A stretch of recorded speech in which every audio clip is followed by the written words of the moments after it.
Yes, we are live now. So, Vartika, please go ahead. Yeah. So a very warm welcome to all of you who are going to join today and have joined us for this special session. And I would like to request Mr. Charles, the Ambassador of Portugal, to speak a word before we start the speaker introduction. Mr. Carlos is a senior diplomat and has worked in various capacities in different countries. So, over to you, Mr. Carlos.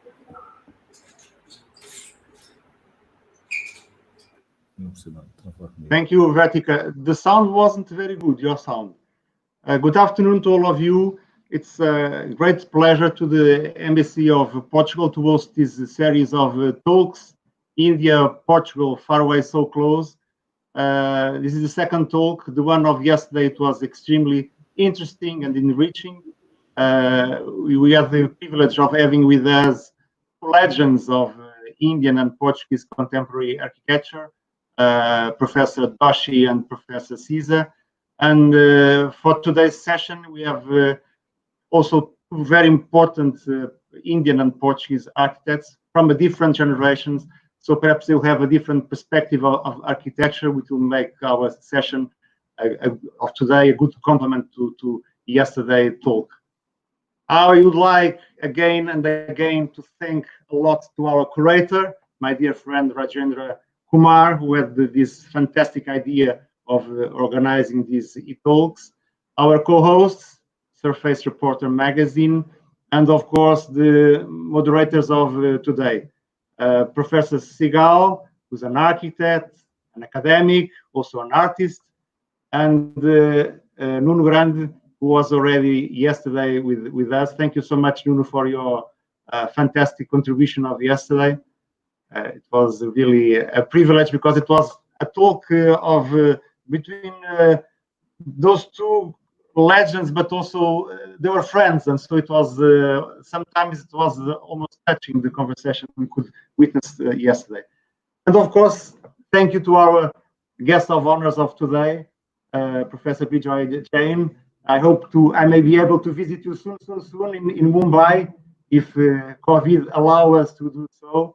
And architect Manuel Aries Mateus. I'm more lucky because I've been told that I will be visiting your studio tomorrow. So I'm very, very, very, very happy. And so if you allow me, Vertica, I would kick off with the first question, as I did yesterday. Am I allowed to do so? Please. Yes? Please. Okay. Yes. So it goes to both of you, but perhaps more to architect Aries Mateus.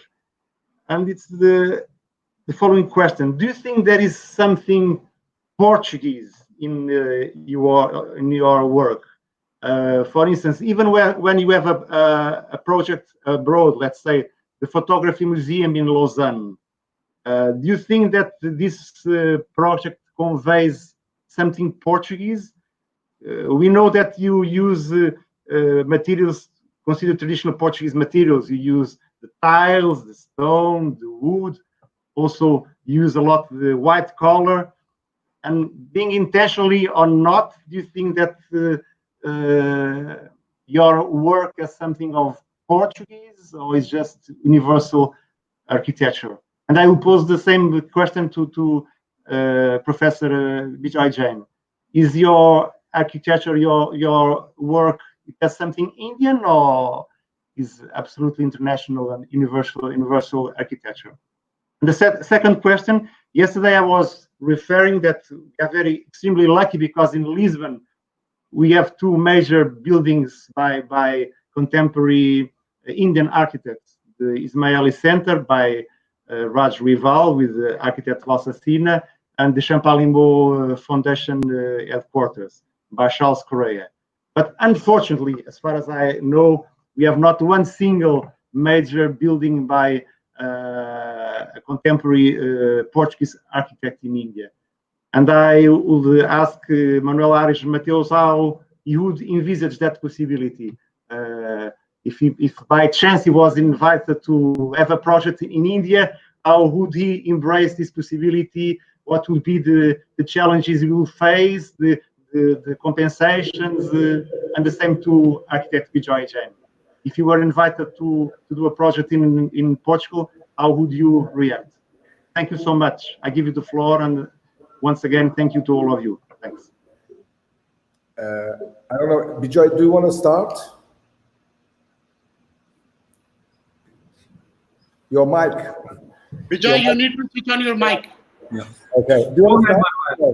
I would please start. Okay, so very quickly, I wanted to start just to say and thank you for this invitation. That is very kind, and of course, it's a huge pleasure and honor for me to be here together with Bijoy, that I admire a lot. So I really want to thank you all for this invitation. Well, starting from the first question, I think that it's very important for us to understand that we are all in a common world. So we are, in a certain way, international architects. But there's one sentence that once I heard Caesar saying that it's to be really international, we have to be local. In a certain way, we need to carry our backgrounds in our work. And I think an architect is always part of responding. It's always trying to respond to a situation. So it tries to, you have to analyze the situation and the problem one by one. So it's what it's a project about. It's to respond to the situation. So in that sense, and at the same time, so we have these common answers that we found on an evolution of the world. But at the same time, you have our own memories and our own background that we always carry. So in a way, we always respond to what we are and with our background. But at the same time, we all understand the world that we are included. So it's a part of both being international and being local, that it's a result of a project. In many situations, I also found it very interesting to work in different contexts, because when we are working in a different context, we have a kind of a more overall view, and we learn that not only by the experience of doing, but also to looking into the experience of others doing in our city. For instance, I remember very well when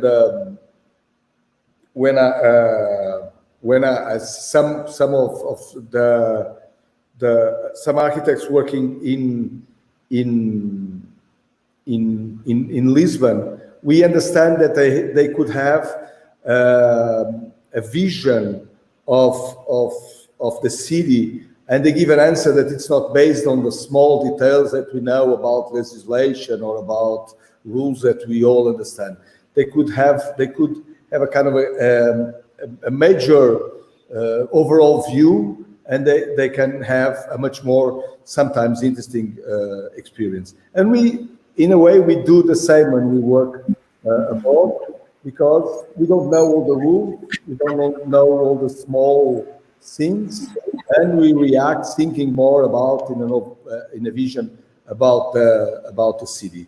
I remember it was for me a pleasure when I worked once in Dublin in a project that I had to study, I mean, the situations in Dublin, and I had to go further than the architecture. And I went to geology and to literature to try to get in together with the Irish culture to try to formulate an answer. And sometimes it's enrich our background, of course, but also it's a contribution for a dialogue with on the case with the Irish architect. So I think that this idea of being international, local, we are always ourselves. So we have always a kind of a background or a kind of a memories that we bring, but we are also, of course, people that are able to understand, interact,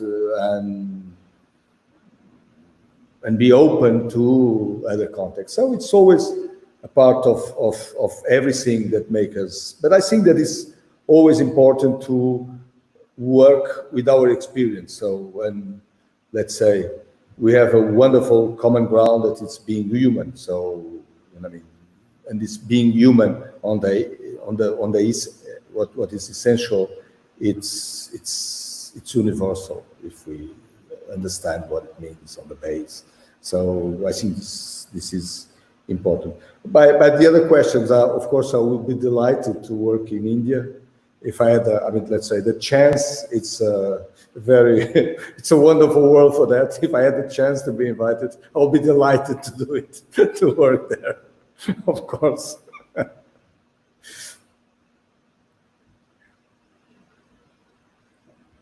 So Manuel, I think there's it will happen soon. We have to invite you and make a project here that brings you here. And it'll be a pleasure to have you here though. It's been some time. So yes, it's nice to have friends and work in another place and in a different condition. Likewise, I just want to say thank you for a very generous invitation, especially to Rajendra Kumar. Thank you, Ambassador. Thank you, Nuno, Vertica, Vandana. It's an honor and a privilege to be here talking to a very close friend of mine. We teach at the same school in Switzerland, and it's a pleasure to see him. I haven't met him for some time now, so it's wonderful that we can speak. In response to your question, for me, it's not about boundaries and it's not about local or international. I think for me, what connects us all together, and I mean, this is something very personal for me, is what motivates you or what motivates you in making of things. And I think what in some way connects us all, and this is something that sort of in a way transcends time, is this idea of affection, and I think if there's affection, then there are no boundaries. It doesn't matter if one is in India, whether it's India-centric or whether it's Portuguese or Spain, or for that matter any other place, geographically. I think that's for me a very fundamental, and I would call it a sort of a material. It's a sort of material that, if there's something that has transcended time in all of humanity, it's affection. It's affection that has, in some way, created a sort of a constructive, creative, evolutionary process. So for me, I think with that in place and the actions that then come from there, things unfold or things then begin to show themselves. It's not about knowing, it's not about knowledge, it's about being open to receive. And I think for me, that's really what becomes critical in the action of making architecture. It's the kind of consideration, the care, the inclusivity of diversity that is there. So it's a sort of broad spectrum diagram where one can include all sorts of scenarios, all kinds of spatial conditions, which also have to be open to change. Change being the fundamental constant. That's always a constant, this idea of flux. And so how does one build into what is I'm calling an architectural device, this kind of strategy where one can negotiate this aspect of change. And so for me, I would say that it's affection that one is able to then transcend boundaries. I think for me, that's really the key ingredient of a sort of connection to people, to the place, to the land, to gravity. For me, I think the basis of how I would negotiate or how I am negotiating different geographical places, different people, different languages, different temperaments, because I think oftentimes we get, I think another word is also an agility, because affection creates a sort of agility, to be agile, that allows you to be predisposed to be able to move in that way, to move, to absorb things that are in a sort of constant motion. So I would say, that's, I mean, in some way, in response to your question, Ambassador.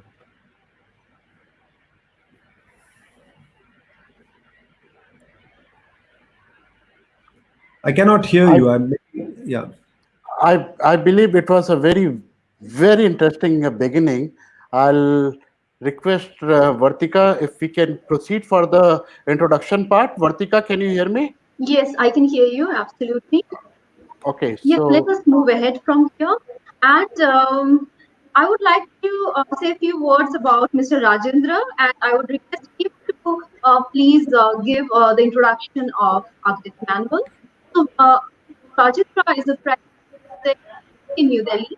He's the director of the School of Architecture, Noida, and he is actively involved in academics and recently has been awarded the Global Education Influencer 20.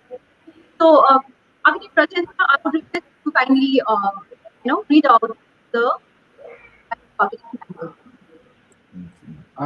thank you so much, Vartika. I believe that today there is some network issue from your side. Yesterday it was from my side, so I will request if you can, just look into this. Am I audible to all? I believe. Yes, Okay. absolutely. Yeah.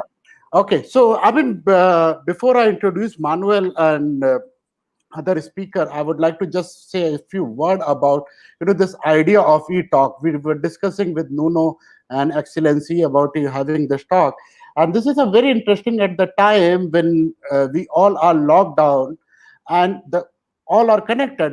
Thanks to our internet and this innovation in information technology. This e-talk is about two different culture and geography through two different architecture practice, as a saying of Nuno, which he has written a wonderful note.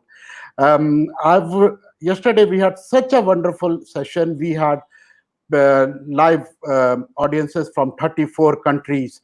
Today we are live in 36 countries. Latvia and Norway, two more countries. The audiences are watching us. So this is such a great. And thank you so much to Excellency for giving this opportunity to us.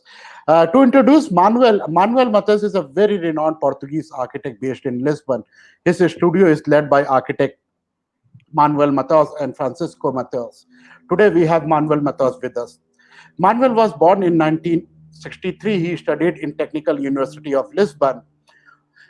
In 83, he started collaboration with architect Gonzalo, his first teacher. Manuel is 30 years of experienced architect, known for his master's work in urban design, rehabilitation of historical significant buildings, etc. His work by the editor of Casabella described Manuel architecture philosophy, and I quote, "In the architecture by Manuel brothers, there is often a void in the center, which geometrically volumes that can be more or less manipulated or arranged in a various ways," unquote. He was awarded a prestigious Fernando Pessoa Prize. He's the author of book On the Edge 15 project for Takapuna. Takapuna, if I am sounding correct. To moderate this session, we have our dear friend Nuno Grande from Porto. He's a well-known architect, historian, professor at Coimbra University, Portugal. Nuno is a curator of Portuguese Pavilion at Venice Biennale in 2016, and more recently exhibition held at various places. He's also curating a traveling exhibition.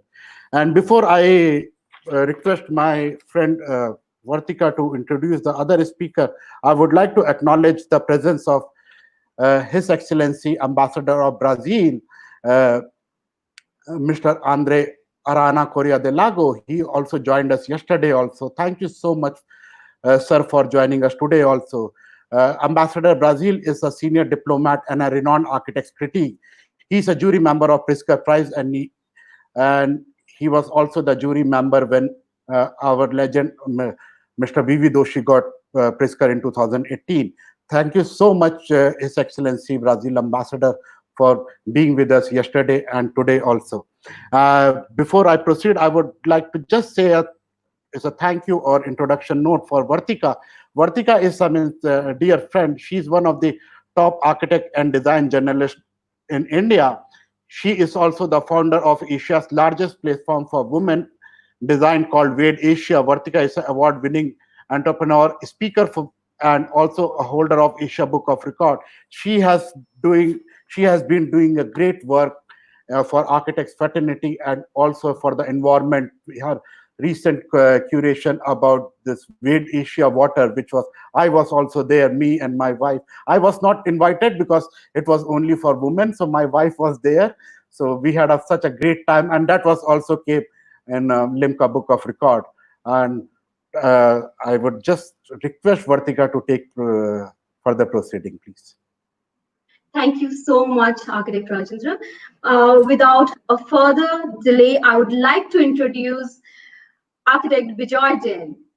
So, Architect Bijoy Jain was born in 1965 in Mumbai. He has a master's in architecture. His studio and work explore the boundaries between architecture and its expression. Water, air, and light being the basis of all the materiality in the synthesis of his work. So, the idea of a man in nature, nature in man, that's Architect Bijoy Jain, and we are eagerly waiting to hear the two master architects speak. So, and I would like to introduce the other moderator, our very favorite Vandana Sehgal ji. So, Dr. Vandana Sehgal is an architect, an artist, and an academic. She is the principal and dean of the Faculty of Architecture at Dr. APJ Abdul Kalam Technical University, Lucknow. And I would like to give the floor to the moderators and our speakers now. So over to Vandana ji and Nuno for taking the session forward. Thank you so much. Before we proceed, I would just like to inform our speakers and moderators and other excellencies also, when we will have this panel discussion, we'll keep on switching the screens. Maybe some will go in the backdrop also. So please bear with us.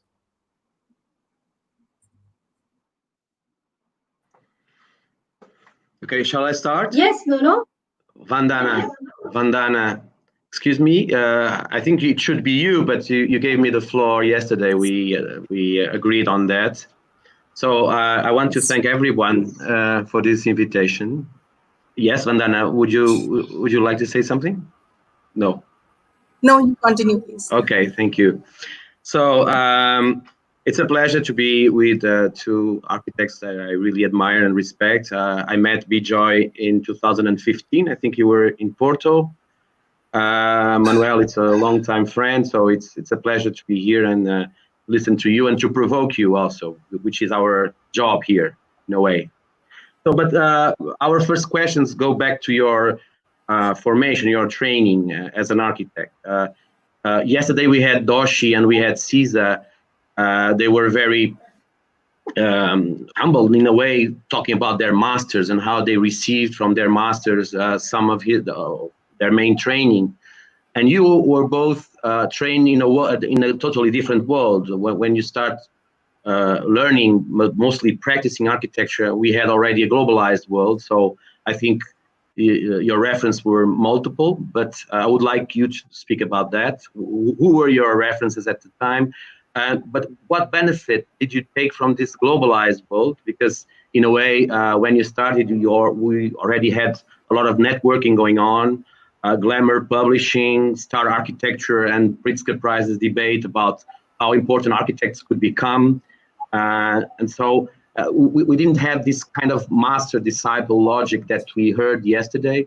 So how did you deal with this training period and with your previous professors or employers? Because Manuel worked with Gonçalo Birne, who we know quite well, and he got a lot from that experience. Bijoy, he traveled and he studied abroad. So what did you take from this global experience, quite different from the one we heard yesterday from Doshi and Cesar? Maybe I would start with Bijoy now, if you can explain us a little bit about that. So I think one can have many masters, some that you know and some that you've never met, and for me, I think I would say it's more a collection of, ideas, thoughts, ethics. It's not necessarily one specific person or architect. I think there are many influences that somehow find their way into you. And I mean, this is just something, just as an anecdote, as a young sort of growing up, when I was 12 and 13, I had quite an incredible bookshelf of books, of artists and masters in geography and Duchamp, and I remember speaking to my father and saying, why do you get me all these books? Because I'm not going to be able to read all of them. And I remember him saying this one thing. He says, don't worry, if you don't find them, they will find you. And I think this is something important. So it's through my travels, as a young boy through India, the Buddhist caves, Sarai Ghars, which are like rest houses, anonymous architecture, architecture of contemporary times like Corbusier, Doshi, Charles Correa. I think all these are as important, not necessarily one above the other, but maybe all collected together, it's and how they become part of something that you absorb. It's a sort of osmosis of, things that you collect, over time as you travel. And again, for me, it's important that the process of learning is one that requires discovery. If you don't discover, you don't learn. That's something that, so how does one remain in a continual open process where by a constant, observations of interaction, participation, observation, I think that for me is really the most critical aspect. I mean, I'm very fortunate to have had wonderful teachers who have inspired me, and I continue to be in contact with them. I mean, to think about, in the early 80s, we were still kind of, socialist. That's the kind of basis of how India was formed. Going to America, and to think that I have connections, and they've become very personal friends, and they've visited me. But to think that in the 80s to go to America, and the possibility at that time that this is the kind of contact and connection one would have was unimaginable. But I don't think it's just America alone. I think I think the whole sphere is available to absorb that kind of communication. So for me, I wouldn't say that there's a particular master, but I think for me it's important that it's a collection of many that kind of make one. And for me, that's what I carry. It's not so much about, I mean, yes, there's the Pritzker, there's the networking, you mentioned about the star architecture, but I don't think that's really the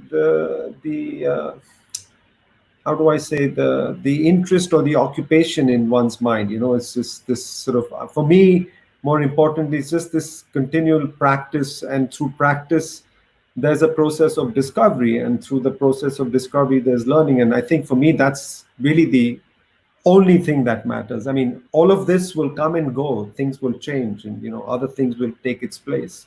But how do you maintain your center? How does one maintain the center? For me, is really the most important aspect of what it means to be practicing as an architect.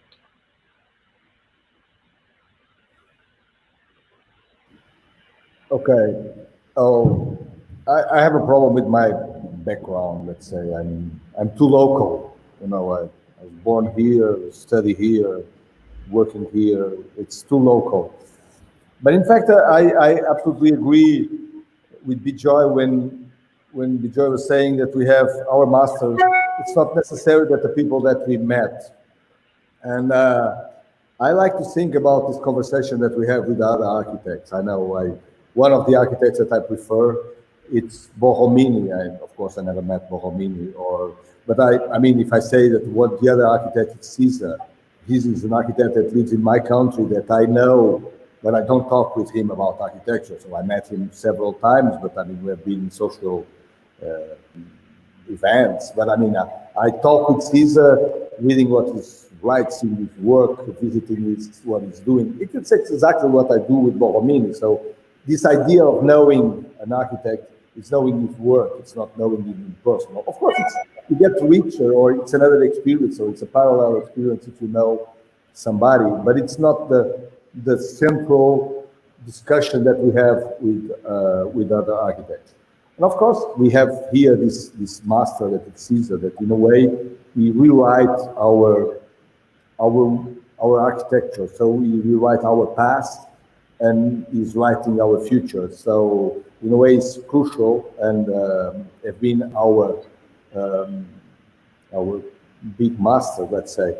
And I remember when I was starting to study, we were living in a country that was very different from the one that we have now. It was a country getting out of the revolution, getting out of a complex situation that we had before '74. And it was a country with a lot of problems. And for many practical reasons, I could not go to Porto to study and to meet this, let's say, this more known family of architects in Portugal, and I stayed in Lisbon. The School of Lisbon was by the time not very interesting, let's say, and I can mention one big teacher that was very interesting as a man and also very interesting as an architect, but especially was very interesting as a man. It was Manuel Aries. So it was my reference in the school, but the school was not very rich. And we all had a kind of a extra formation out of the school. And by the time I went to work with Gonçalo Bidner, it's a very interesting architect. It's a man of knowledge and had a wonderful library by the time. And I remember that we learned a lot. We all learned a lot working in his office. And I stayed for, I don't know, more than 20 years working with Gonçalo. That was my master. But Gonçalo was also always referring to these big masters that we always had discussions, but discussions in the books, in the visiting his work when it was possible, and never, let's say, not necessarily in person. But I think that this is also important to refer that our formation as architect, it's much more an humanistic formation. So we don't learn about architecture only seeing or only referring to other architects. So we learn seeing cinema, sculpture, music, reading, probably reading. It's the most important activity that we can do. But it's a humanistic formation to understand the world and to be able to propose this discussion that it's on the center are the human life. So in a way, our formation is very generic. And I remember one of the things that was interesting by the time that we were studying, that there was not so many things happening. It's not like now. I mean, the panorama was more poor or more rare, the cultural events in Portugal. That gave us also the opportunity to go and try to see all. So we were able to, going from the modern dance to modern dance ballet, to all the movies that were passing here, or to the theater, or to music, we were able to try to understand from everything a little bit for us. I mean, and I think that this formation in architecture it's have to be done like that. I mean, we are not, let's say, the technical part.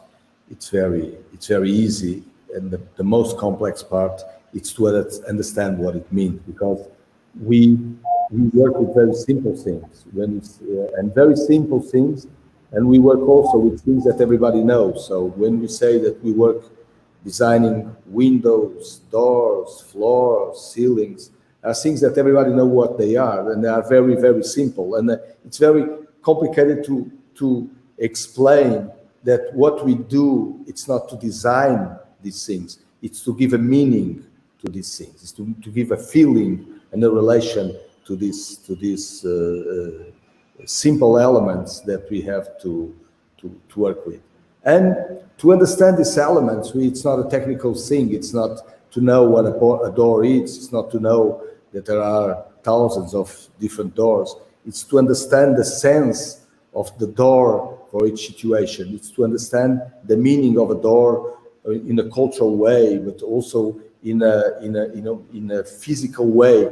So it's to understand really the elements that we have to explain. And it's a formation that you get,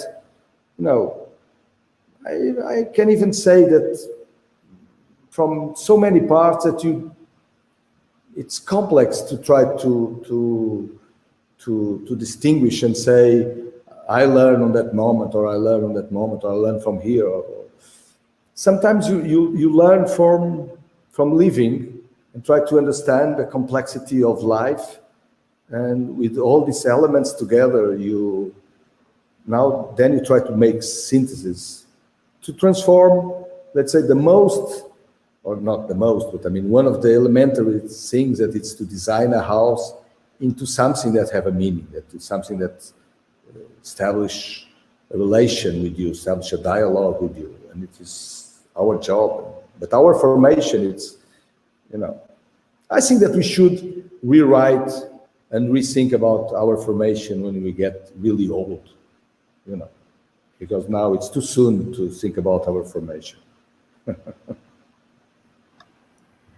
So I'll take it from there. It's great to be with you today.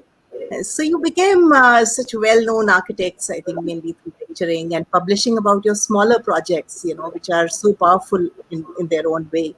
And they're mostly these one-family houses. So, do you think, designing a house is still the way of reinventing architecture, as a kind of life manifesto, or like building, dwelling, thinking? So I would like to, put this question to both of you. That like many houses are path breaking in their own way. I think Bijoy's Tara house and Karimji house, they have a very, very raw quality to it, and Manuel's House of Ajayo and Kasana Tempo. You found these, how I think people would like to know that how have you discovered yourself through these houses? And it's also important to have clients who understand your sensibility in developing this idea for them. So how did this happen, and how can you maintain this same approach house after house? This is really commendable, and we see it in all your house projects. So from both of you, we would like to hear this from you.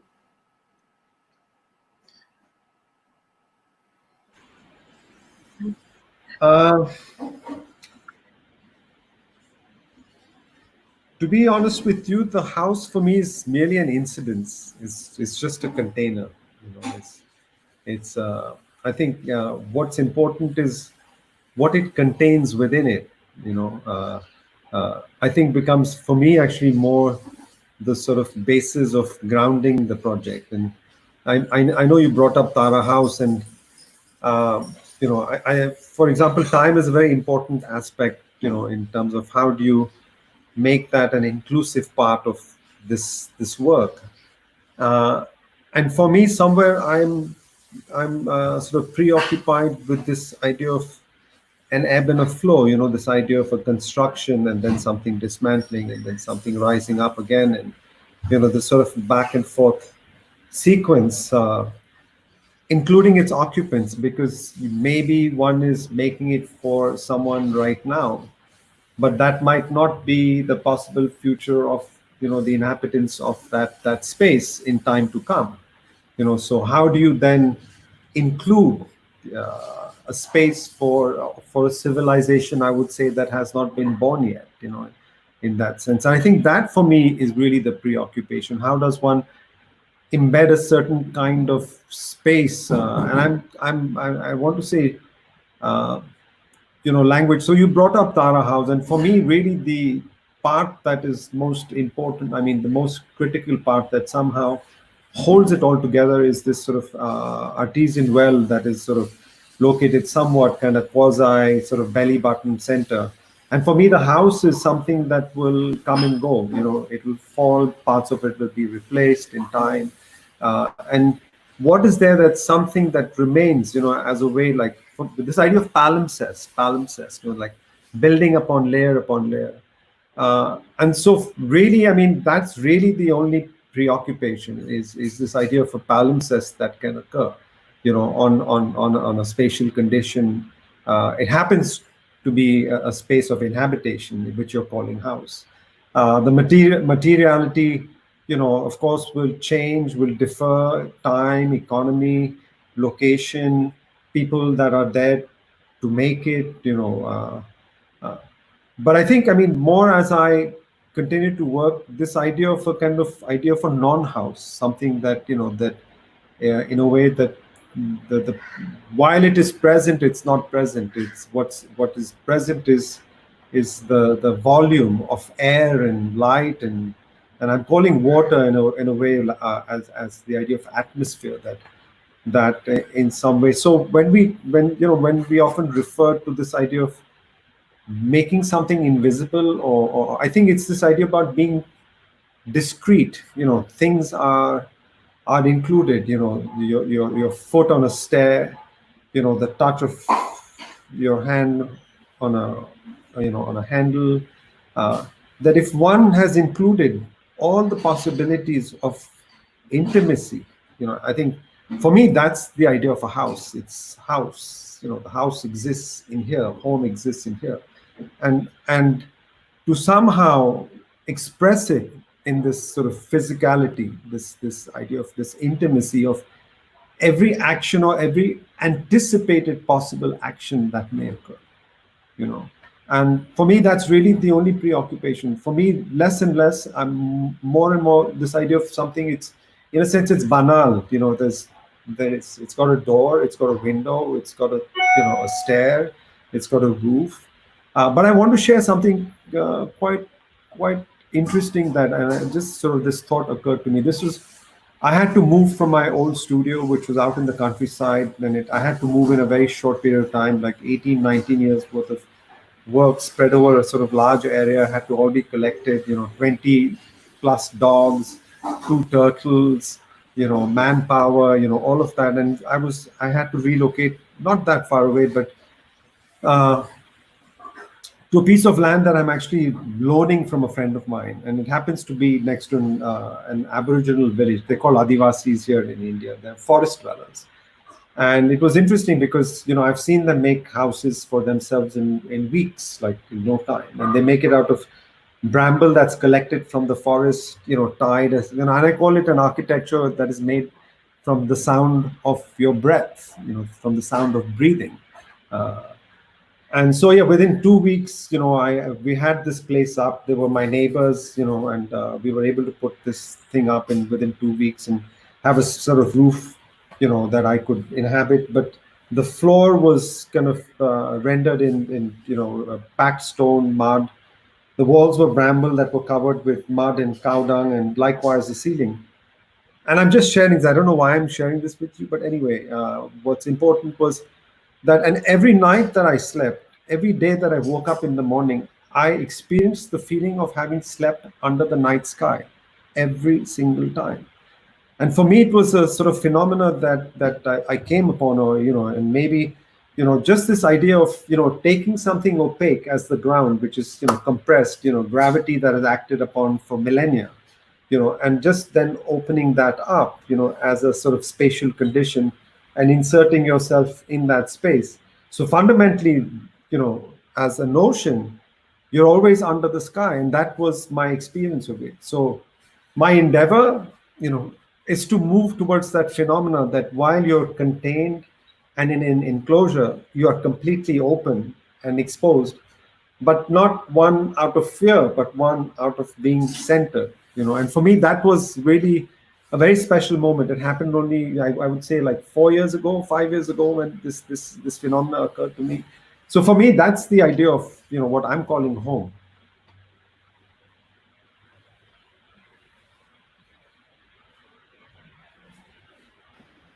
Oh, so houses are probably the program that we prefer. And we prefer because it's very close to ourselves. So it's something that's very primordial. So it's something that you really, it's a kind of an extension of ourselves. The idea of first protection as a house, and so to give us a special condition for a project on that sense. And also houses are normally the project that the people are more committed. If I do, I don't know, if I do the office of someone, probably I'll talk with him for 5 or 6 times. If I do his house, I'll be talking with him constantly. And I like that idea of talking with people constantly. Because for me, what is more important than anything, it's to transform every project.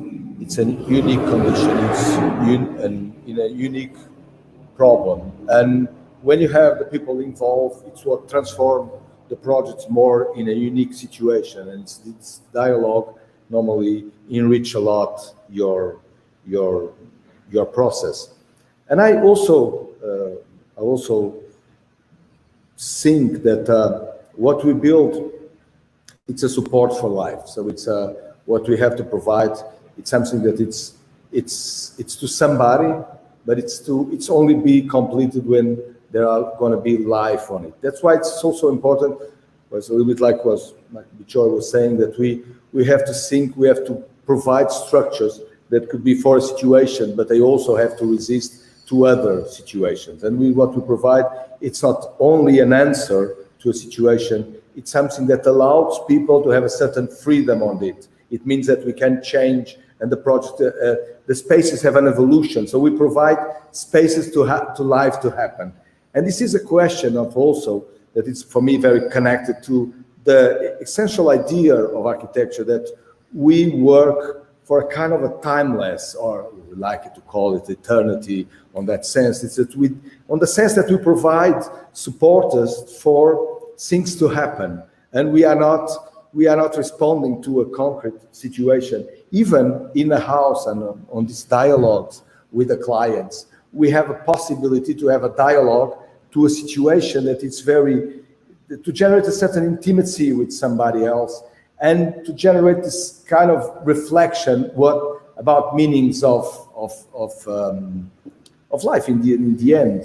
And so the house gives you this opportunity to work to someone, try to make the situation unique because you are dealing with a family or with a person, but at the same time, it's close to us, but it's also something that we know that we have to provide something that allows people then to have a certain freedom on it. And I think that the quality in architecture is very connected to that. It's very connected to not design in a functional way or in a direct way to a certain function, but it's to design to allow life to happen. And we know that. We know that the buildings that resist in history or resist in time, they always allow a certain evolution and allows a certain transformation. And if they keep the spirit and they keep what is fundamental on them, they could support many different activities or many different use. And I think this is very important. When we talk about houses, it's not because a house has to be transformed into something else, but a house could support different ways of living and have to embrace this idea of embrace different lives we can say. And that's why for me, and at the same time, designing a house, it's so natural, and that I feel that establishes a special connection as a program.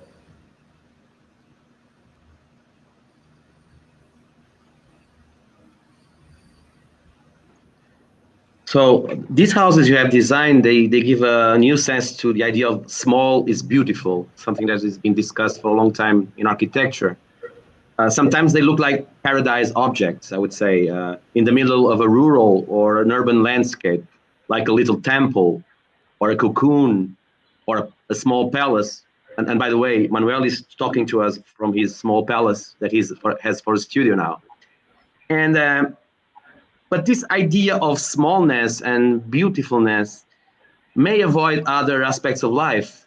Yesterday, Cesar and Doshi were talking about the joy and pain of making architecture for the common man in a kind of sociological or ideological approach. Those houses that you create, or mostly of your work, tries to have this approach to the common man, or are they mostly away from the urban quotidian, the dense and conflictual city, the social fabric that surrounds them? Are they exclusive spaces for the inhabitants, for the clients, not being aware of what is around them, or do they try to dialogue with this social fabric, urban fabric, everyday life problems that the common man, which normally is not your client, has to deal with? Maybe Bijoy. Yeah, sure. So I'm very happy to answer.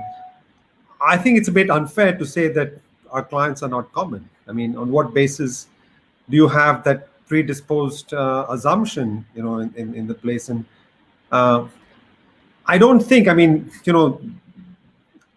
think the question that you ask has a kind of inbuilt, it's talking about prejudice, if I understand, the core idea of the question.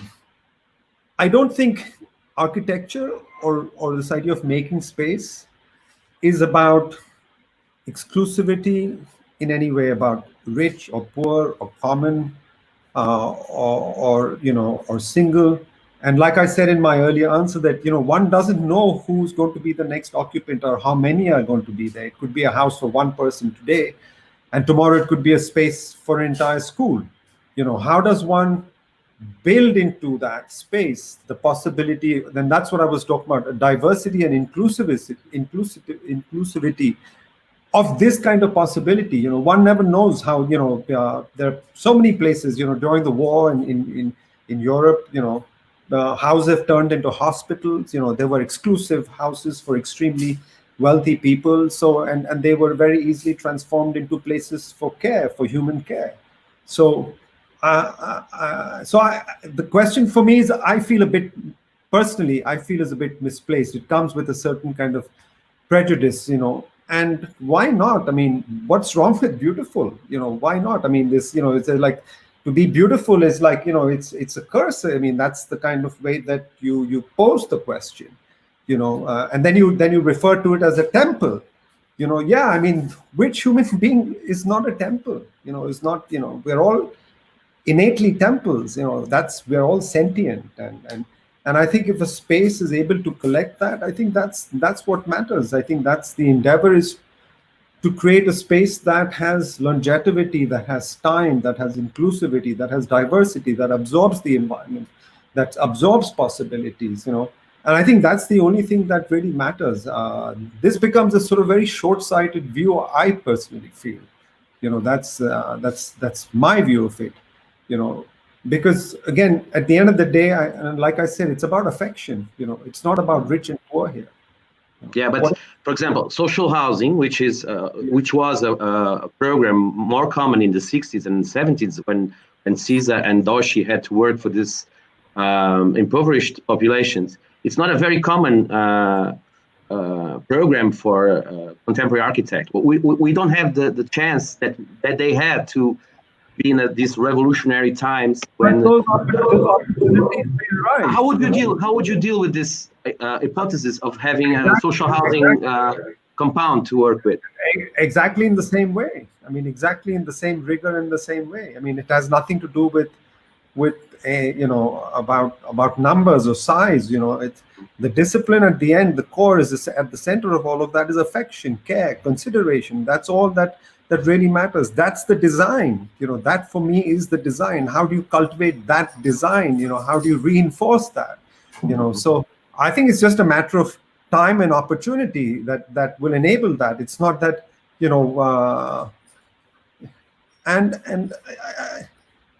there was something else that I actually wanted to say, which was, to the first question about this idea of the house. at the end, I mean, they're all houses, right? They're all inhabitants. You're just talking about many more people. I think this idea and of less costs and fewer costs, I would say, no, to work with the minimum. That's the minimum of materiality and costs. That's I know you would be totally up to it, and I would like you to explain us if this would happen, how would you react to it?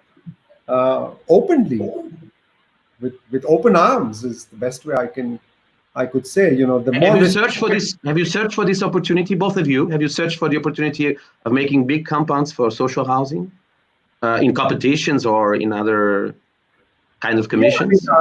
We have. I mean, I have. You know, over time, when some of these start and then they don't go through for various reasons that are outside the ambit of what one is able to do. It's out. Not. I don't want to say it's outside my control or not control, but yeah, I think the important part is to be dogged. You know, it's where you keep your center. You know, where the empathy lies. You know, and in time they will come. You know, in time they will happen. You know, it's not about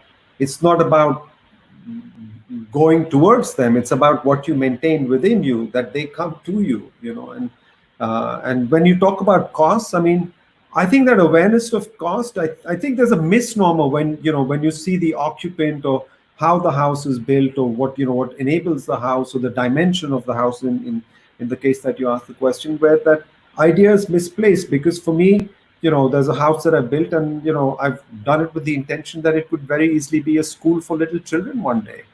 So is it a house or is it a school for little children? Because it's the motivation of how you make something that at the end that matters.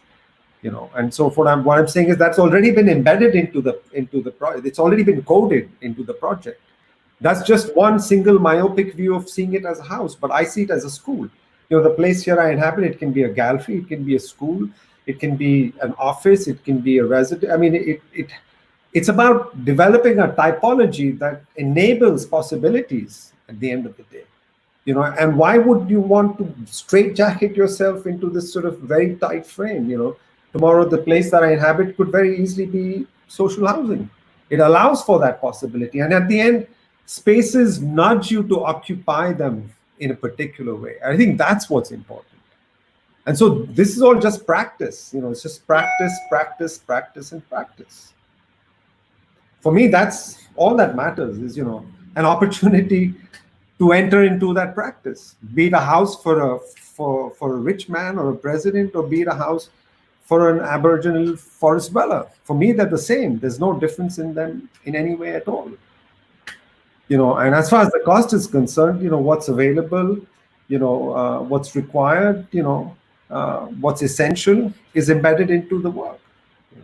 There was one thing that I remembered that, you were talking about the clients, and one of the things that I wanted to say was, I often pay attention to what the clients don't say, not what they actually say. It's sort of reading the space in between. The unsaid, for me, is really where the program lies or where the project lies, not what is said. And I'm saying this also in response to your question. I would say exactly the same as Bijoy was saying. So I absolutely agree on that idea that we have to provide structures that are open. So when we talk about this, it's this idea of bringing architecture into a way of transforming the world, is to bring structures that's going to be supports. And then the support's going to have an evolution. And this is very important. So we cannot say that we are responding to only a specific situation. We are responding also, again, to open a route to an evolution that we not necessarily control. And I also think there are one thing that we learn from houses that are very important. It's to escape from the idea of common man. We have to start to see the mankind by man, not in group, not in like a common average. We have to see and look at the one by one. It's what we also learn doing houses, that we deal with the situation, then can change, but we are dealing with a situation that is for one man. And I think that the condition of the economical condition, the size, it's something that we learn that they don't matter. I mean, of course, they also design, but they don't matter. I mean, we don't have less courage or less interesting for a project that if it's smaller or it's not so. I mean, we have less possibilities in terms of materiality. We don't feel it like having less possibilities in terms of projects. So it's the same thing. It's what matters. It's to face one situation and take out of the situation what it's possible and what it's the best results. But in the current moment where we are, and it's very interesting when we talk about residential now, we know that it begins to have another meaning, because for the first time in history, we cannot trust in public spaces to be a kind of a common ground for everybody in a situation or in a time where common ground are not possible to be used, and you are limited to your private ground, your private spaces. And this is a situation, a new situation, where, let's say, these aspects of residential become even more important. You are limited in the private spaces, so you are limited to a situation where you have to face your house as an element. And a house here, on this sense of freedom that of the spaces of a house, and there's nothing to do with the size or location. It's the spirit of the house, this necessity of the spirit of the house, of being a free space. It's now in our time even more important, because you are already limited to a certain dimension, and it's the spirit of this freedom. It's very, very important. And let's say that this is something that we have to think now, not in terms of how to respond to this, and let's say in an overall in the common situation, not when you are facing the special condition, but where on how to do this work for everybody, because this spirit of freedom in your private spaces, it's going to be to everybody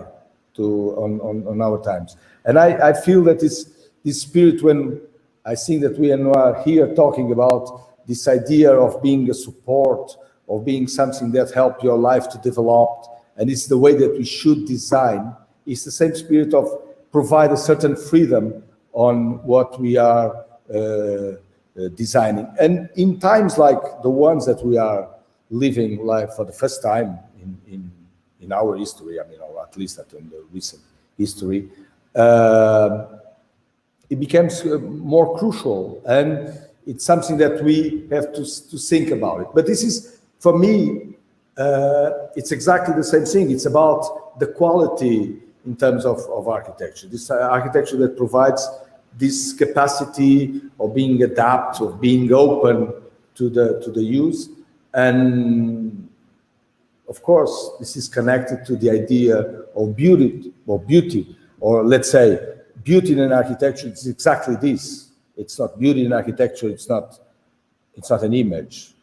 Beauty in architecture, it's this possibility of being connected, really connected to life. This is what it's beauty in architecture. I mean, we cannot. I mean, we know that image or styles or things like that, they pass, and this idea, this feeling, this possibility, it's what lasts.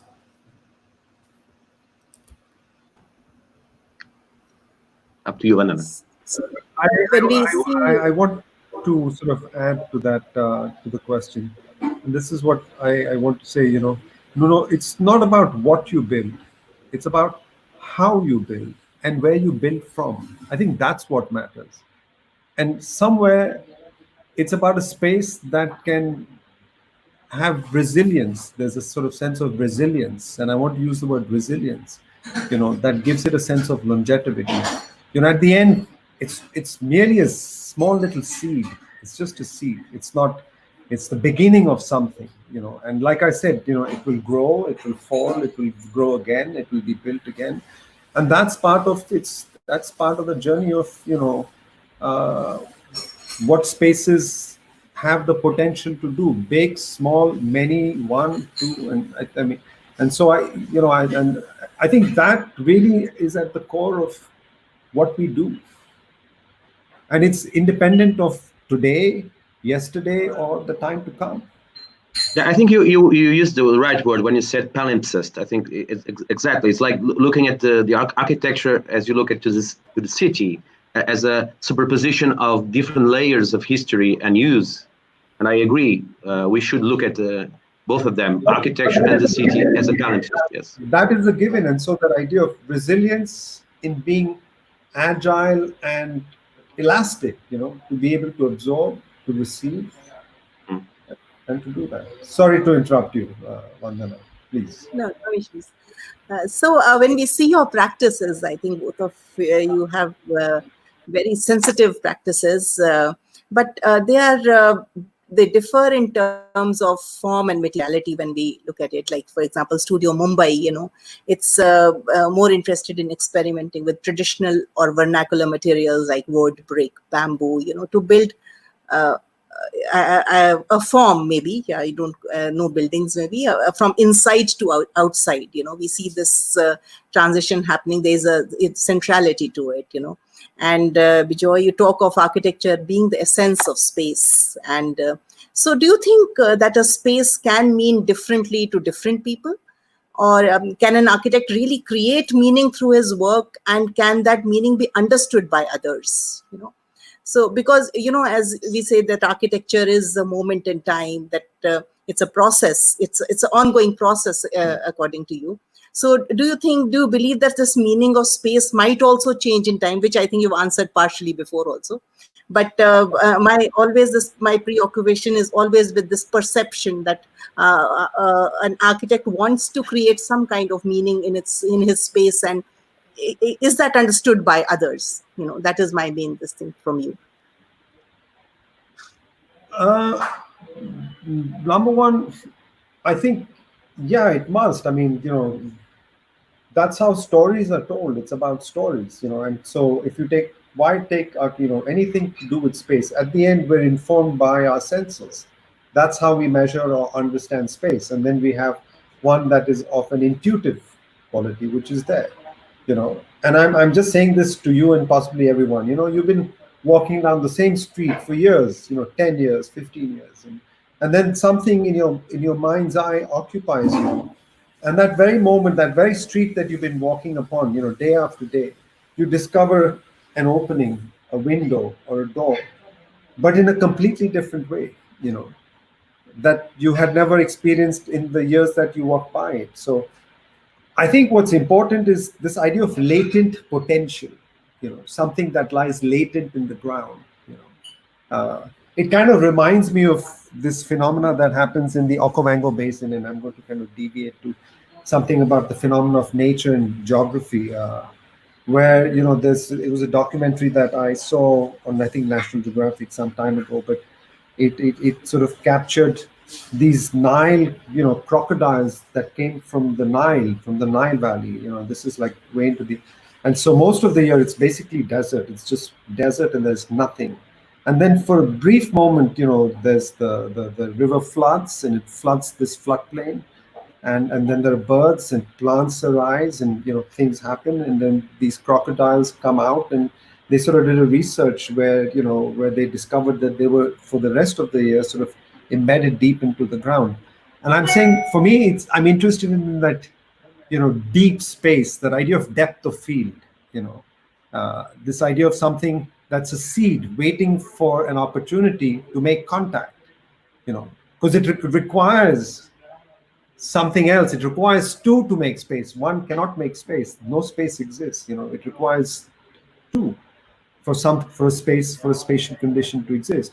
So like food, if we're 5 people on the table, your grandmother's cooked the food, it's not going to taste the same for everyone. It's going to have its nuances for each individual on the table.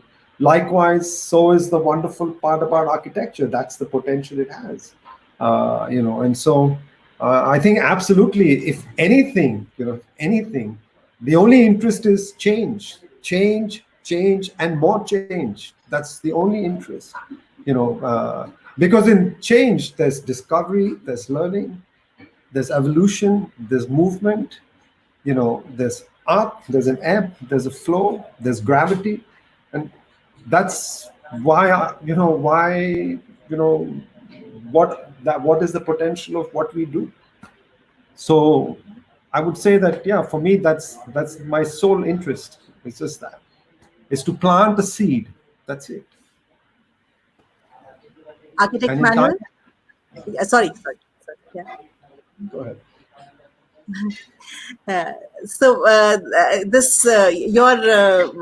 Your firm has more abstract and purist, approach to form. We see these white monochromatic plans, volume gaps, and excavations. In my perception, it might be from outside to inside. Somehow, I don't know. I see it like that. So you talk of this idea of truth in your work. You talk of purity of shapes or solid void combinations. Do you think that this truth that a building or the architecture stands for can change also with time, it being so solid at one point? And so how do you look at that? So I think that the buildings change in time, but we also change in time. That is also something that it's very interesting, that we learn a lot. We learn, and time have an incredible impact in the way you look into the world and in the way we react to architecture. And one of the things that it's interesting, it's this idea of this being pure, because for us, when we started, and I remember back that time, for us, the idea of control was absolutely. So we wanted to have the right control of everything. So we wanted to be, the angle, the touch the angle, the geometry, the pure geometry. And on that idea, and even this idea of monomateriality, to also push the interesting of the project into the space, because we wanted to be abstract in terms of materiality, not to be abstract, but only to say what is important for us, the voids, the space that we're going to use. And that was central and crucial for us. And this it's still maybe important for us. So we still tend to use only one material by project. But now we do project in wood, project in bricks, project in concrete, project in steel, project in stone. And these are the last projects we have been using and trying different materials. But in a way, we tend to use like a kind of a material on that sense. But this is a kind of a sense. It's not because you wanted to use a single material. It's more because we don't want it to combine more than anything else, and we wanted to push the center of the project into the spaces, or to the space. But there's one thing that if I think and I say, in the last 20 years, what I learned, what are the most important lessons that I had from architecture, it's this idea of how to deal with the word control, or to deal with this word of being precise. And for me, if precision was 20 years ago based on an idea of a geometry, now it's much more based on an idea of extend our control into the people that are going to do something with us. And this is important because we can extend this idea into something that could be, used. And it's important to sometimes when you do something in concrete, or you do something that you use natural materials, and you extend your work into the people that are going to really work on the site. And precision, it's no longer the idea of controlling the millimeters that we're going to use, but it's more to give limits of a certain freedom, or establish a dialogue of the freedom that the people that are going to work in order to have a result. And we learn this, and it's very interesting to learn how your process ends to be a process that you impose more, and it's more established more like a dialogue with the people that are going to work with you, on the sense that they're going to extend your work. And this for me, it was the most interesting lesson. So now we are very interested on this idea how to dialogue, how to establish our work as a base for others to do their work, on extend this on that sense. So in a way, I think that this idea of time, it's very interesting because you learn because of the relation between, you learn because there's an effect of time in your work. So you understand that what you do in architecture, it's not for a single moment. It's what you build. It's not for one moment. It's a start. It's the beginning of a history. But of course, you cannot learn that with 20 years. In 20 years, you are doing something. When you have the experience of time in reeling on you, so you understand that it is an important experience, and time, when you design, you are starting. This is one thing that you learn, and the other, this is very interesting. It's this idea that precision in architecture, most of the time, it's something that it's not only with you, but it's a kind of a process where you can extend your work into the work of others, and that this combination, it's richer, it's more interesting and more richer than when you think about your only control, let's say.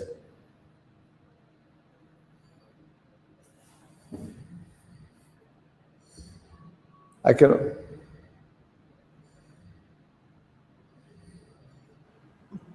So both your practices, use light in their unique way, to enhance the lightness of space, maybe in the Studio Mumbai, and enhancing the sculptural quality of your spaces, So is the quality of light that you want to create, in your spaces rooted in geography or philosophy?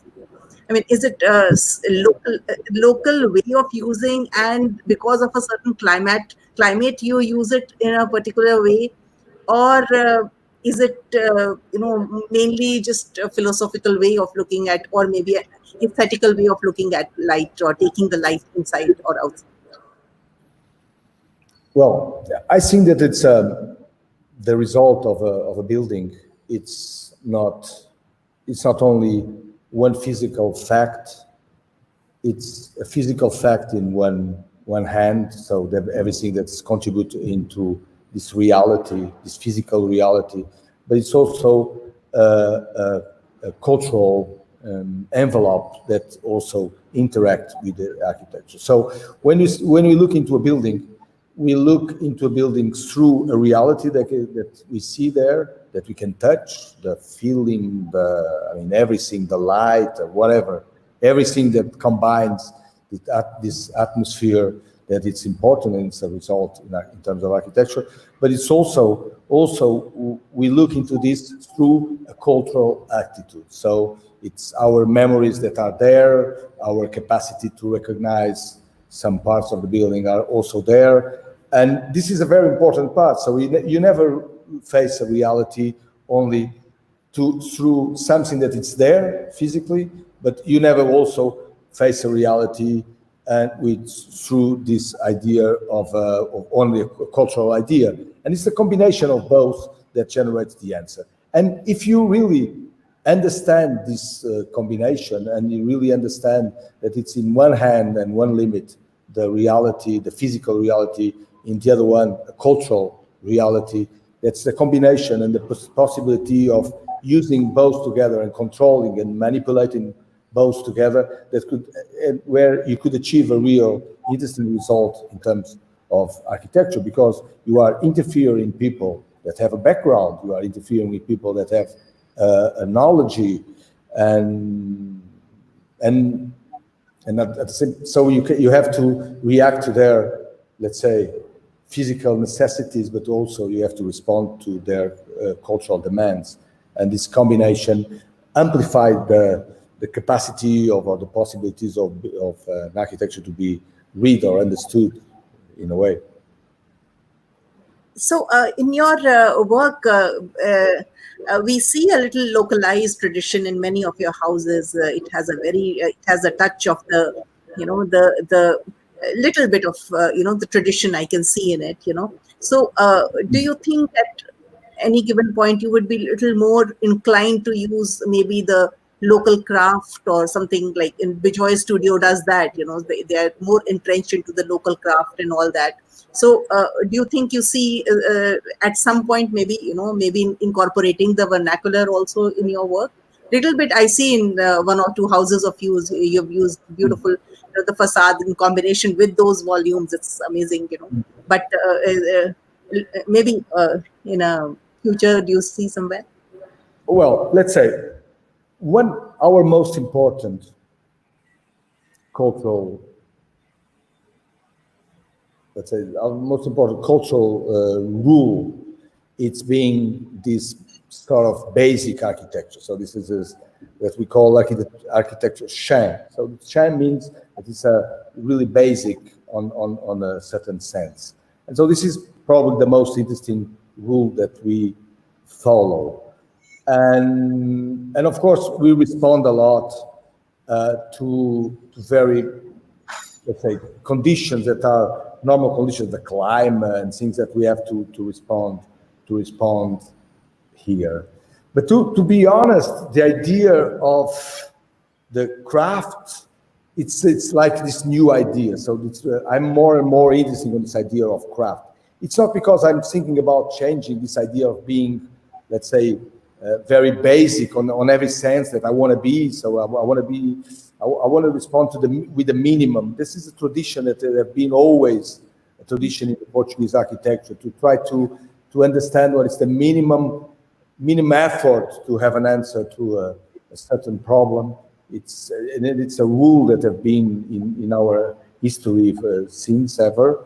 But I'm more interested now in this, what you say, this idea of craft. And for me, the idea of craft is exactly this idea of extending the possibility of building into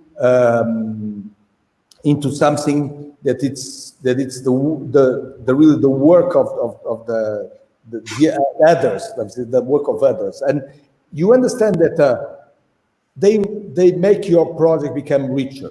That is what is very interesting. So you understand that the extending the work, your idea of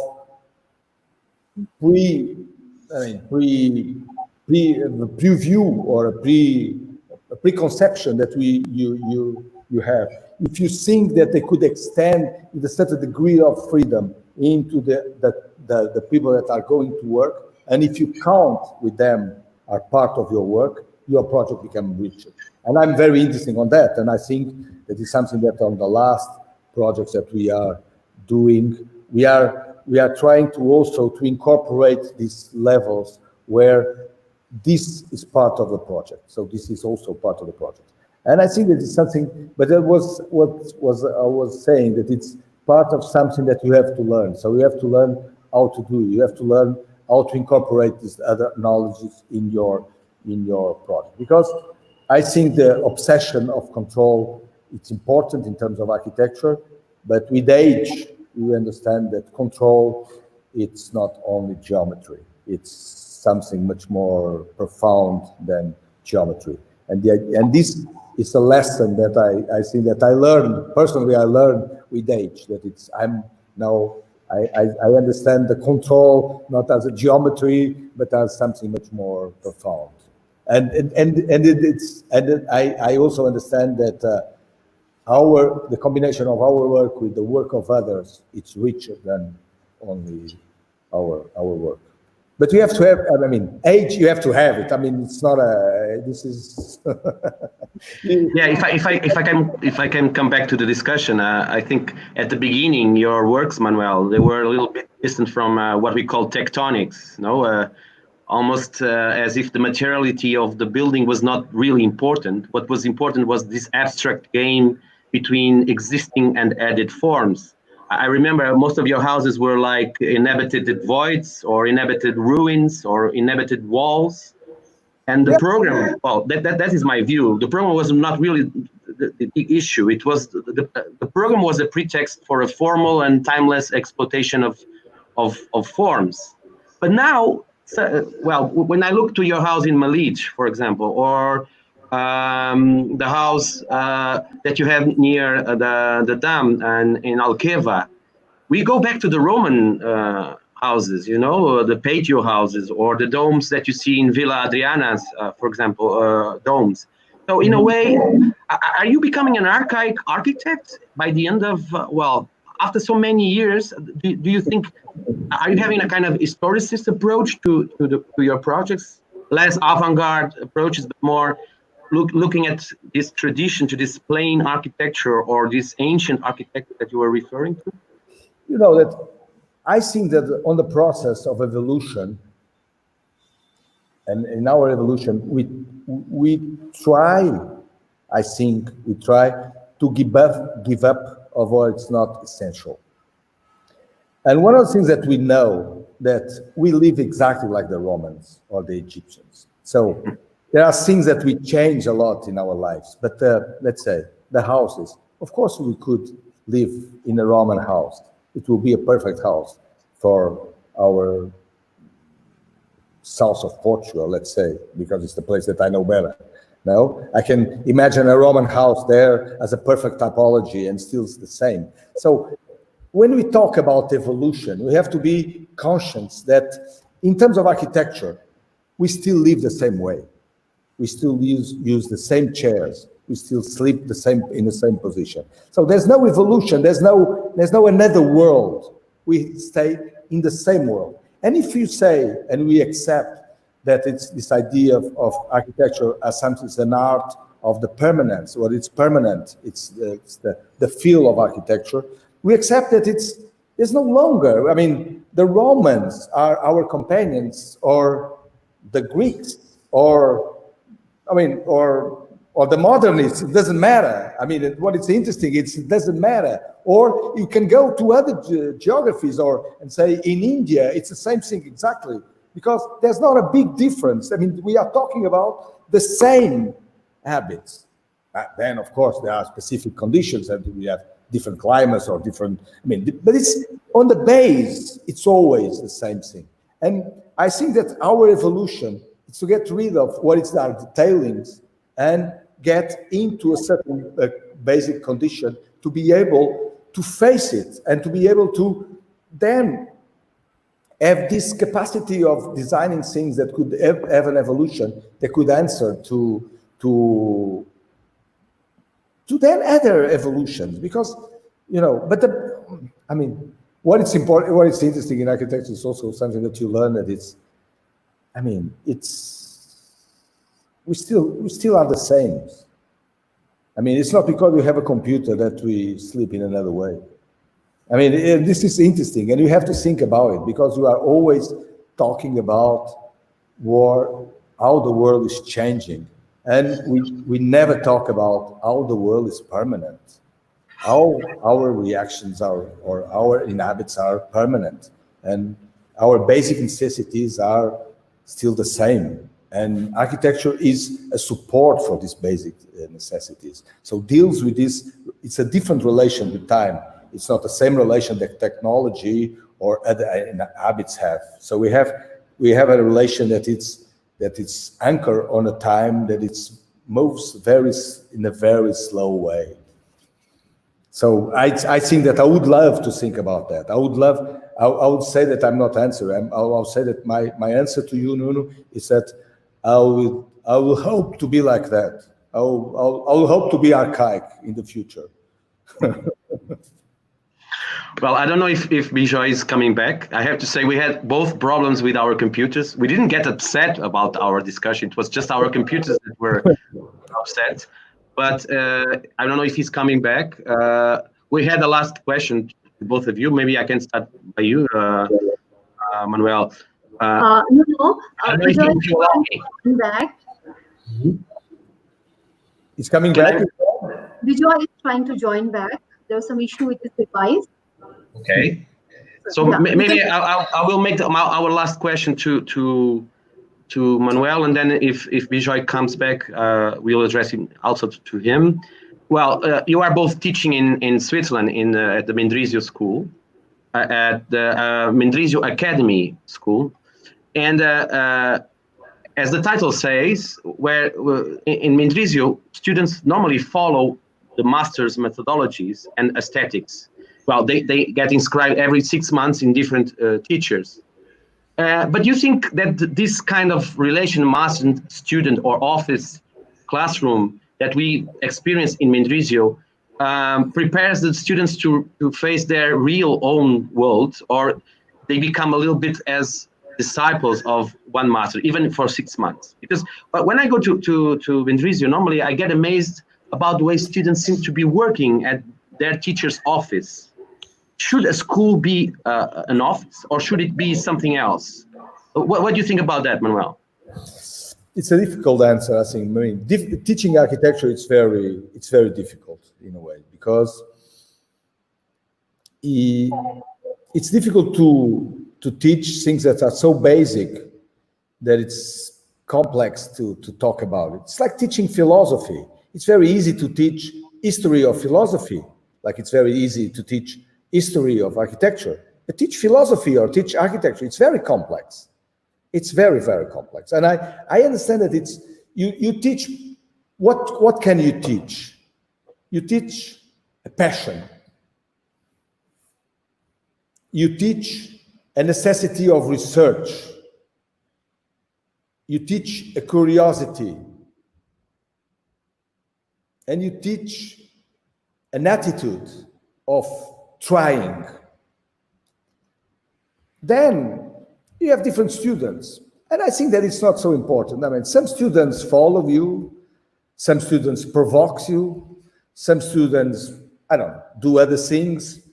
And I think that what we can have with the students is an experience and try to share this experience. And it's, when I look into the projects of my students, of our students, let's say, I don't absolutely agree that they are following me.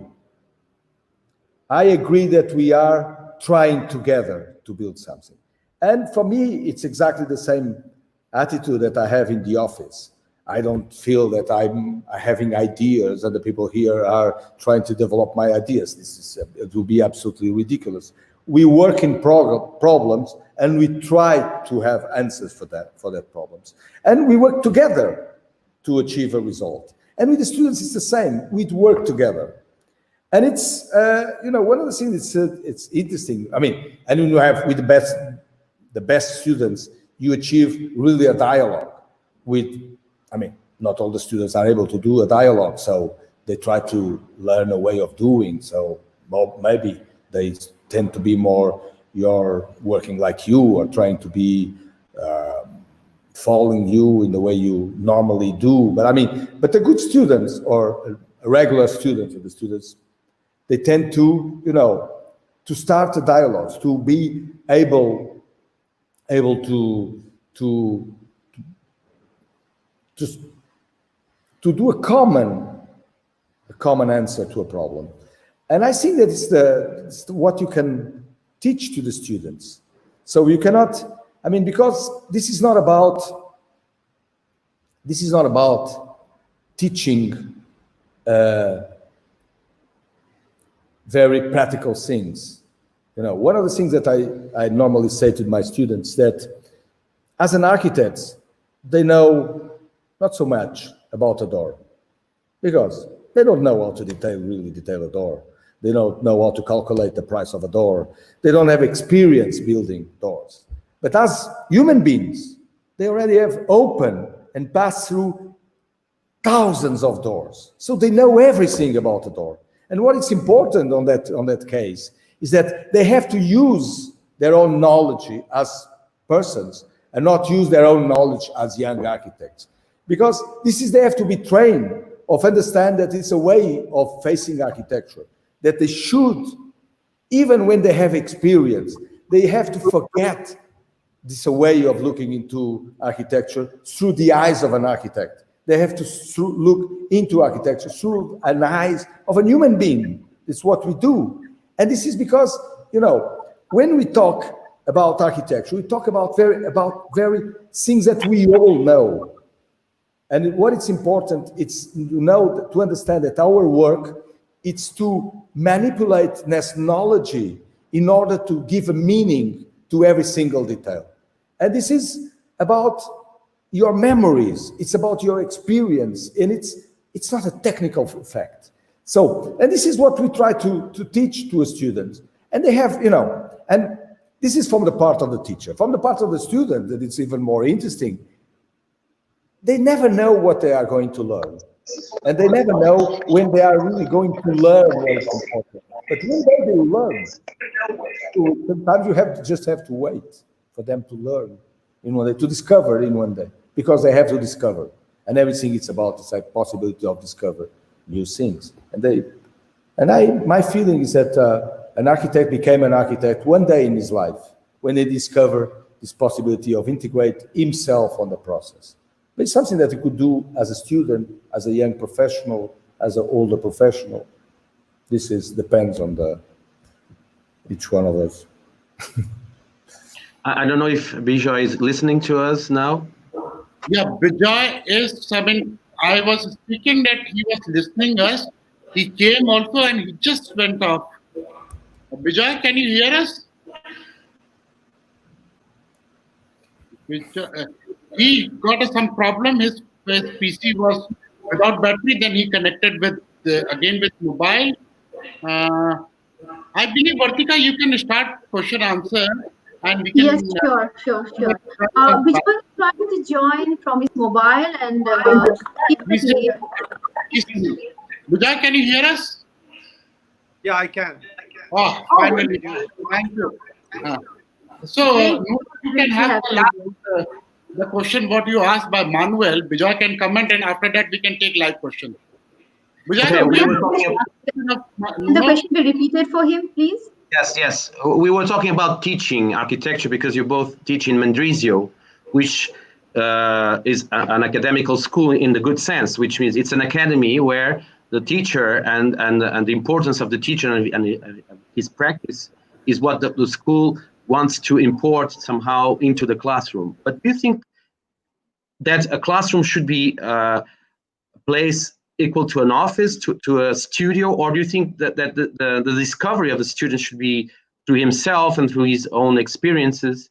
And what do you get from this experience in Mendrisio with this permanent contact with your students there? We're not listening.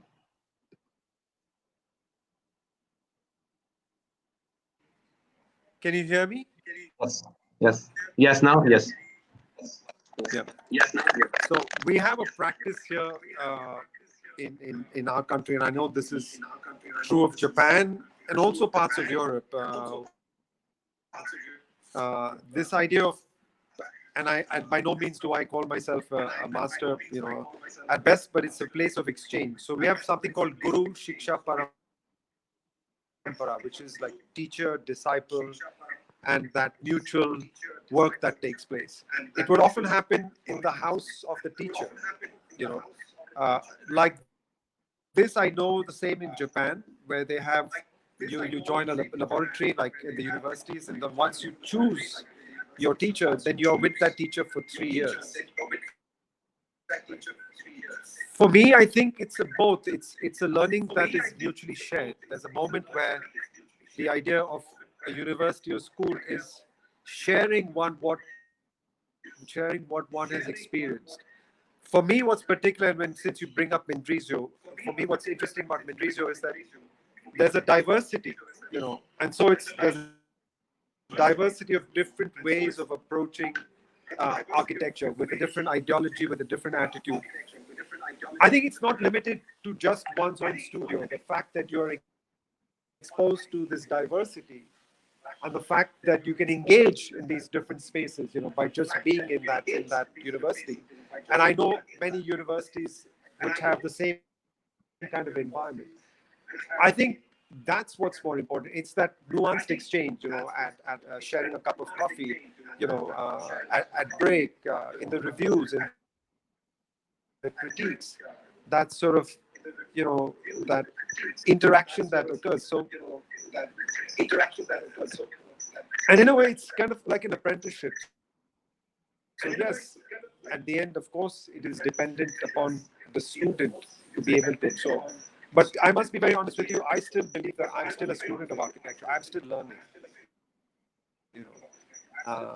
And it's about, an absorptive capacity, and this is one thing that I maintain, that the 5 years of school are just merely setting the first layers of the stone or the bricks of the foundation.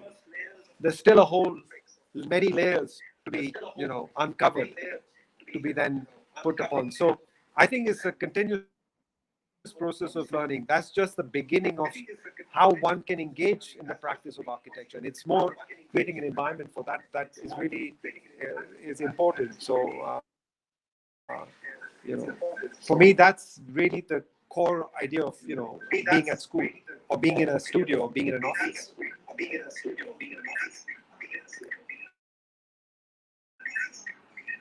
I think I'm looking at two screens. I've got one on my telephone and one on Yes, Bijoy. I will request you to look at the mobile screen, please, so that we can see you. Vertica, if you can just, allow me 1 minute before we go for live question. I would also like to comment on the question of what Nuno has posed, regarding this classroom becoming a studio of some architects. I remember when I was studying in Milan, Stefano Boeri was my teacher. I mean, Stefano and Bijoy, they had a wonderful session a few months back. When we were working on the project called Metro Bosco, that was the project which was like greening of all the Milan city. And this, I'm talking about 20 years back. Right now, this project is one of the live projects of Milan for Metro Bosco, greening of all the Milan city. So I believe the project which we were working in our studio under Stefano Boeri teacher, which is the live project, I believe it's a good experience for a student also to engage the live project. Could be a personal project of personal philosophy of any masters or what, but they are getting a live experience. I believe I support the idea of Mendrisio style of studio concept of, personalizing the master's philosophy in some student. That's one of my experience, and I believe that I support such kind of a system. So this I just wanted to put forward. So now Vertica can take questions by live audiences. So this question is for Bijoy, and Manoj Hosmani, he wants to know, as an architect who has worked in different continents, how do you explain Indianness in architecture?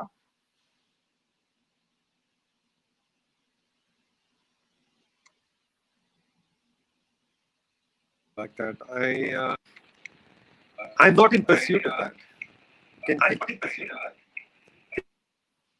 you hear me? Because it's a bit. Can you hear me? You asked me about Indianness. Yes, we can hear you, but I think there is a conflict between two devices.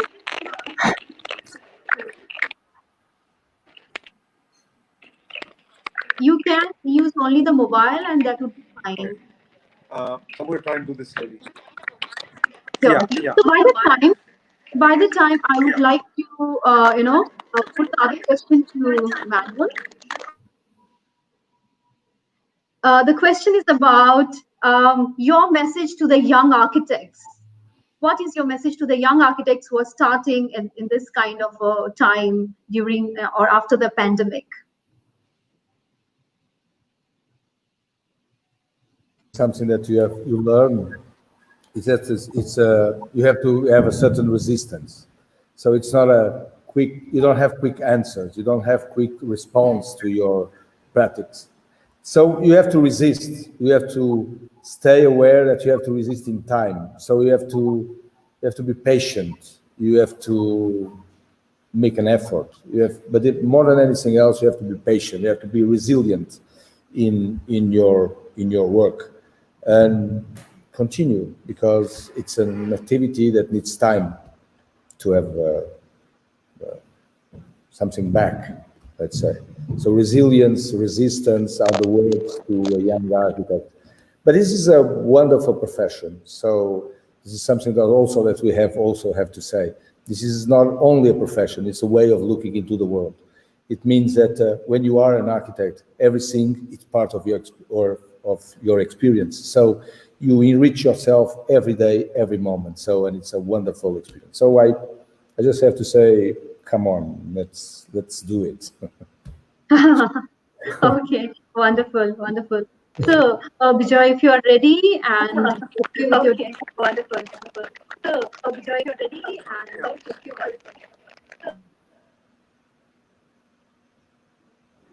I'm an inhabitant of gravity.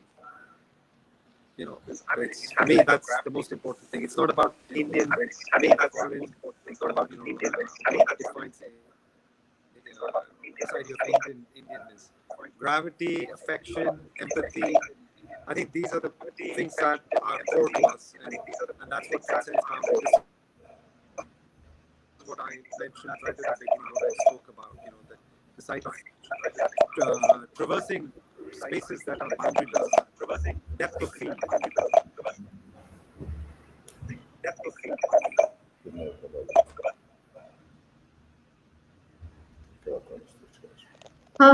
Unfortunately, we are not able to listen to Bijoy properly. Some issue about sound. Okay, so Architect Rajendra, I would like you to take the next step, and I think we can take a question or two and conclude. I will just, maybe, the last question, maybe the Excellency can ask any question if he has, then I'll go the last question. Excellency, do you have any question for our special guest?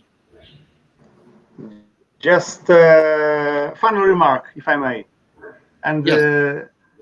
I think our dialogue of today was as interesting as yesterday. And it became a surprise to me that finally both our guests of yesterday and today have the same fundamental approach to architecture, seeing architecture as something that has to do with people and with life. And yesterday I was struck when DV Toji said what the architect design is not more important. The more important is when people celebrate life. And then Caesar also said architecture without joy is horrible. And finally, it's the same approach today. This idea that the occupants of the house are ephemeral, they go and they come. And the most important thing is that each one of them enjoyed the place, and that the place may suffer evolutions along the time and may be changed and becomes, as Bijoy Jain said, like a palimpsest when we may read different layers of time. And but of course, this implies, and that's what surprised me, this implies lots of modesty from the architect. It's a very humble approach. And when Bijoy said this remarkable phrase, "I just plant the seed," it's for me, it's really beautiful. And so, just this final remark. Thank you so much. Thank you so much, Your Excellency. With this, I believe that we are on the conclusion of our 2 days long series. But just before that, I would like to share some of my experience of Porto. My great thanks goes to Nuno. Nuno has taken us to many parts of a project of Caesar's and South Mora. The same year when South Mora got Pritzker in 2011. I believe Dr. Vandana can remember, it's around 10 years back, we were at airport in Delhi. We were going for Golden Jubilee celebration of our alma mater, Chandigarh College of Architecture.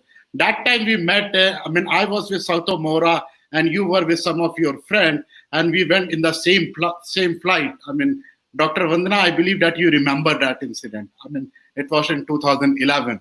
So my relation with Portugal is, very long. We had been doing a lot of academic exercises. And it's really a great pleasure for us to reconnect again our dear friend Nuno and Excellency So I would like to conclude with the thanks note to all of our people who are working on camera and behind the camera. My first thank goes to Ambassador His Excellency Mr. Carlos Marques, Ambassador of Portugal in India, for your great support and believing in me, sir. Our speaker, Thank you. Mr. Bijoy Jain and Mr. Manuel, for such a great discussion. Dr. Sofia and Mr. Harpreet from Culture Center Portugal Embassy. Our friend Nuno Grande and Dr. Vandana Sehgal. Miss Vertica Dvivedi and Miss Madhu from Surface team and all of your back-end support team, my university staff and all of my students. Today we had a live audience from 36 countries. I mean, yesterday we had almost, the yesterday video has been seen by more than 15,000 people till date. I mean, it's not even 24 hours. And thank you so much to all of you. Last but not the least, all the audience from all over the world. We have audience from every part of it. Thank you so much to all of you. Thank you. Thank you to all of you. Thank you. Bye. Take care. Bye.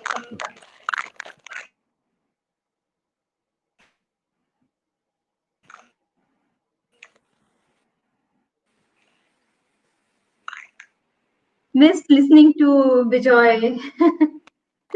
Bye, Manuel. Take care. Bye, Manuel. Lovely to Bye. see you. See you soon, Bijoy.